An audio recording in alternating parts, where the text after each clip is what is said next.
大家好，我是脑子不会好好睡，睡眠科医生的奇妙物语这本书的编辑啊，我的署名是 EG。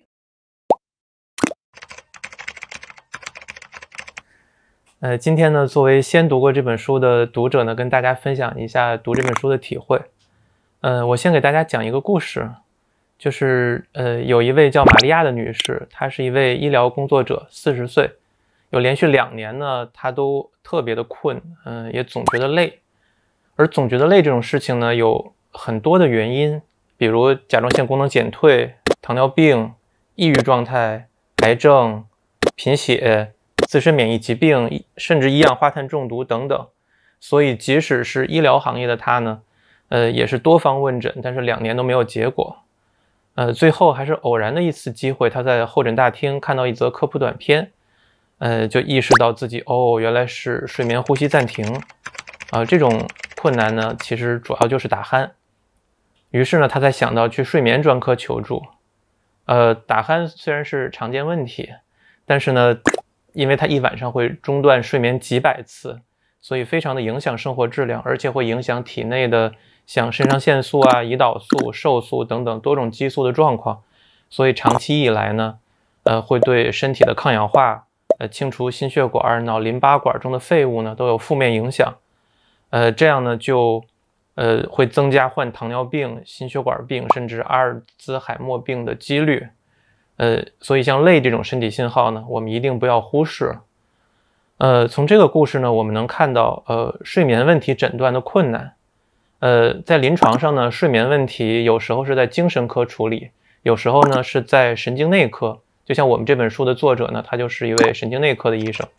但无论怎么样呢，它基本上是一个内科问题。内科问题就意味着呢，你不能把它切开看看，或者切掉治一下。你经常还是需要凭借大量的知识储备，然后各种的信息搜罗手段，比如询问啊，然后检查呀，当然检查也尽量不要侵入性检查。通过这样的办法抽丝剥茧，逼近真相，就非常像侦破的过程，也是非常的繁难费神。但是睡眠问题的信息搜罗呢，就还有额外的限制。一般医生会重视患者的主诉，但是在睡眠问题上呢，患者经常并不知道自己睡觉的时候发生了什么，所以呢，也经常需要依赖家属的描述。我们通常都会相信患者和家属，因为都希望早日康复，所以态度会很合作，会尽可能提供全面准确的信息。但是尽可能不等于足够，这些信息都会有限制。而且在很偶然的情况下，患者或者家属呢，也可能出于种种的原因，不说实话。比如还是这本书中的一个故事，一位70来岁的大爷叫罗伯特，他的现任女朋友呢，琳达有一次把他拉到医院，就控诉他说，他每晚都在梦中喊前女友的名字还有电话号码，甚至还威胁要杀掉琳达全家等等。罗伯特自己呢，对这个问题是很诧异的，因为他醒着的时候都不记得那个号码，也更谈不上去做什么杀人全家这种残暴的事情。作者作为这个神经科的医生，也对这一番的陈述有一些疑点。比如第一，这个年纪的人呢，其实在典型的说梦话的情况下，是说不出清晰可辨的话的。然后第二，说梦话的患者，因为他的梦话往往来自于梦，所以他醒来以后其实会记得一些梦境。但这2种情况在罗伯特的身上都不是这样。所以作者就给罗伯特做了睡眠监测，发现他呢确实是有严重的睡眠呼吸暂停的问题，但是没有发现说梦话。为什么没有发现呢？理论上也会有几种可能，比如第一是一次的医学观察不足以发现问题。第二呢是环境的变化可能影响患者的睡眠表现。那当然第三就是他可能真的没有这方面的问题。为了让情况更明朗，排除睡眠呼吸暂停的影响，作者就建议罗伯特在家里使用通气面罩。这种东西呢，咱们前面讲过的玛利亚女士也用过，对她非常管用。2个月后，罗伯特来复诊，表明他的睡眠质量确实大有改善，但是呢，他也发现了一些怪事。他为了想听到自己在睡觉的时候到底发生了什么，就去买了一个声感录音机。这种东西呢，就是有声音的时候才会录音。那有一天，他的女朋友琳达又大吼着把他摇醒，说他又在说可怕的梦话。但是他后来听录音发现里面完全没有自己的梦话，只有他的打鼾声和他女朋友的尖叫。那这下问题的焦点就转移到了琳达的身上。他是在说谎吗？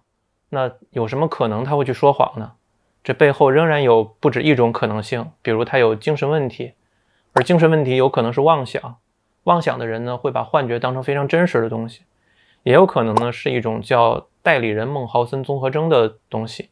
有这种问题的人呢会专门在他亲近的人身上捏造病症，然后带他们去医院看病。当然还有可能不是精神问题，而是出于某种目的故意的迫害罗伯特。不管是哪种可能呢，这些可能其实都离我们的日常很远，但是也佐证了人类生活的参差多态吧。那从以上的种种描述，我们能感到啊，睡眠问题或者说各种医疗健康的问题，在千姿百态、蔚为大观之余呢，其实都很有复杂性。所以虽然我们大多数人往往都关心的是啊，我每天睡多少小时才够啊？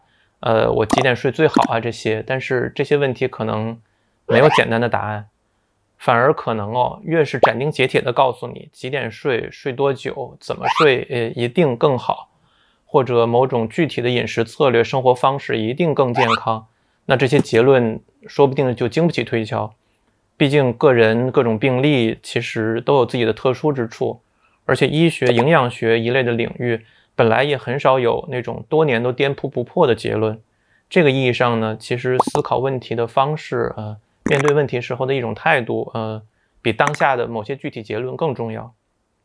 我们这本书的作者呢，他作为一个神经内科的主任医师，专长就是睡眠的问题。他在这个问题上钻研了有20多年。在这本书里呢，他给我们讲述了10几个方面、20余种非常有特色的病例。那希望读者能够从本书中讲述的这些病例故事里呢，得到健康乃至人生方面的启发，也从本书给我们的睡眠知识和内科的思路中呢有所收获。谢谢大家。